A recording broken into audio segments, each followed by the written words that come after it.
Ve el color de esta escena en Kung Fu Panda y en esta otra.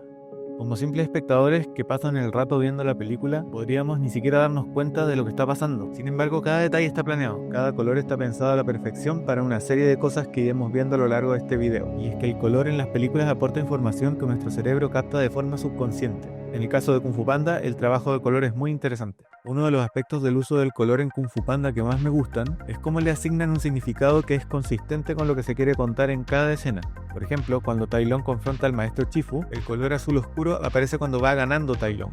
Y cuando va ganando Chifu, todo se torna calipso.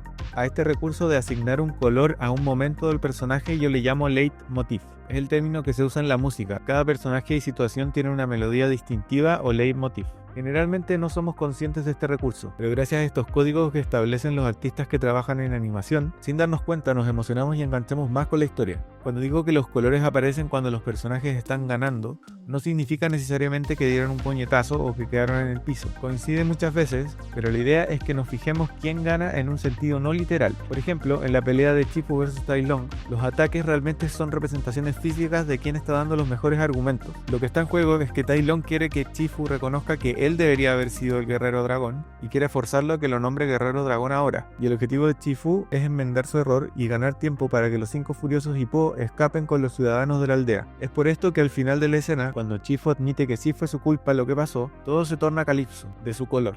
Uno podría pensar que cuando Chifu está en el piso y Tai Lung sigue fuerte, todo debería estar azul, el color de Tai Lung. Pero pedir perdón casi convence a Tai Lung de desistir de su venganza. Y aunque no lo logra, es Chifu el que gana en la escena, porque logró engañar a Tai Lung todo el tiempo y pudo seguir honrando la decisión de su maestro Wu Wei de que Tai Lung no era el verdadero guerrero dragón. Es la narración la que debería dictar lo que hace el color en lo concreto, no al revés. Por ejemplo, en Kung Fu Panda 2 hay un momento muy tenso en el que están intentando atrapar a Chen, el pavo real malo, y la escena es roja, porque el color de Chen es el rojo en la película. La excusa de que todo sea rojo es que están peleando en una fábrica de armas que derrite fierro, pero podrían estar peleando en cualquier parte, o tornar todo rojo por otra razón, como ocurre al final. Cuando Chen va ganando, vemos que todo se torna rojo de nuevo por otras razones.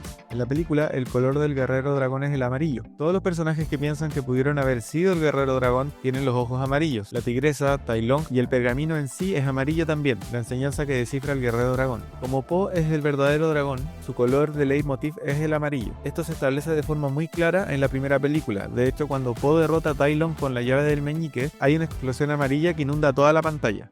Lo mismo ocurre en Kung Fu Panda 2, cuando Po enfrenta a Chen. En los momentos en que Chen gana, se torna rojo, y cuando gana Po, se torna amarillo. El verde en la película aparece cuando hay una enseñanza, el color de Wu Wei. Por ejemplo, al final de la primera película, cada vez que usa algo que aprendió del pasado, hay un poco de verde. Incluso cuando usa la llave dactilar Gucci, hay un poco de verde y amarillo.